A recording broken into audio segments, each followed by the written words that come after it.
தன்வினை தன்னை சுடும்னு சொல்லிட்டு இப்போ வந்து சோழனுக்கு வாழ்க்கையில் எல்லா பக்கமும் ஒரே கதவை அடைச்சிக்கிட்டே இருக்காங்க. இப்போ என்ன பண்ணார், நிலாவை வெறுப்பேற்றுறதுக்காக காயத்ரிகிட்ட வந்து பேசினார். அந்த காயத்ரிக்கு தன்னை பிடிச்சிருக்குன்னு தெரிஞ்சு தான் பேசினார். அந்த பொண்ணுக்கு உங்கள்கிட்ட பேசணுமா, உங்களை பிடிச்சிருக்கான் அப்படின்னு பல்லவன் சொன்னார்.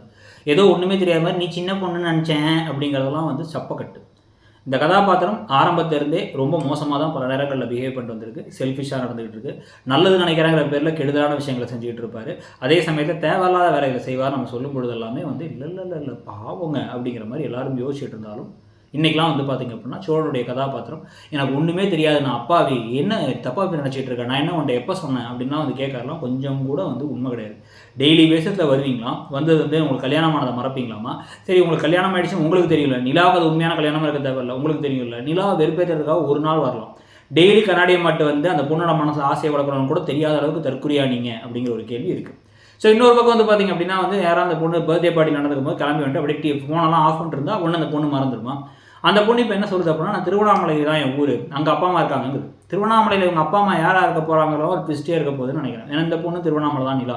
கடைசியில் அங்கேருந்து ஆளை கூட்டு வரேன், கடைசியில் இவங்க சொந்தக்காரங்களே வர போகிறாங்க. ரொம்ப அவமானமாக வந்து சோழன் வந்து இப்படி நடந்துக்கிட்டு இருக்காரு அப்படின்னு விஷயங்கள் வெளில தெரிய போதா அப்படிங்கிறது தெரியல. இதுக்கு சோழன் என்ன பண்ண போகிறாரு, நான் என்ன பண்ணுறது, எனக்கு வந்து நிலா வந்து என் மேலே இருக்கிறது வந்து அன்பு கிடையாது, அவங்களுக்கு காதல் கிடையாது, இது பொம்மை கல்யாணங்கிறாங்க, அதனால தான் வந்து இப்படி விஷயம் நடந்துச்சுங்க போகிறாங்க. அப்போ இவ்வளோ பேசுகிறாங்கன்னா காயத்தை எங்கள் ஒன்று கிடக்க ஒன்று ஏதாவது பண்ணிக்கிட்டாங்களா, என்ன நடந்துச்சு அப்படிங்கிற கேள்வி வேறு இருக்குது. இப்படி பல கேள்விகளுக்கு இடையில நமக்கு இன்னொரு கடுப்பு கொடுக்குறது என்னென்னா அந்த வானதி வேறு. டெய்லி பேசிஸில் கால் பண்ணி உங்களுக்கு வந்து நான் முக்கியமா உங்கள் வீடு முக்கியமா, நான் முக்கியமா வீடு முக்கியமா அப்படின்னு கேட்டு இவனுங்க வேறு நச்சரிச்சுக்கிட்டே இருக்காங்க. சில சமயங்களில் நல்ல ஒரு ஜோடியாக இருக்காங்க, சில சமயங்கள் வந்து பார்த்திங்கன்னா நமக்கே எரிச்சல் தர ஜோடியாக இருக்காங்க. இதுக்கடையில் வந்து பார்த்திங்க அப்படின்னா வந்து இவ்வளோ கலைவரத்துக்கு இடையில் இப்போ நிலா என்ன சொல்லிடுறாங்க, இவருக்கெல்லாம் தேவை தான் அனுபவிக்கிட்டோம் அப்படிங்கிற மாதிரி வேறு ஒன்று சொல்லிக்கிட்டு இருக்காங்க. அப்போ உங்களுக்கு அன்பு இருக்குன்னா அது நீங்கள் காமிச்சிக்கலாமே. இந்த பக்கம் ராகா வேறு பல்ல கட்டிக்கிட்டு இருக்காரு, வேறு அந்த கேரக்டர் வேறு தனியாக ஓடிக்கிட்டு இருக்கு. ஸோ இதெல்லாம் பற்றி நீங்கள் என்ன நினைக்கிறீங்க? ஆனால் முன்னளவுக்கு இப்போ ஐயனாத்துறை சீரியல் உங்களுக்கு இன்ட்ரெஸ்டிங்காக இருக்கா, நடுவில் ஒரு பெரிய ஹைக்கு போச்சு, அந்த ஹைக்கு போன இடத்துல வந்து உங்களுக்கு சஸ்டெயின் ஆகுதா அப்படிங்கிறத சொல்லுங்கள். தேங்க்யூ.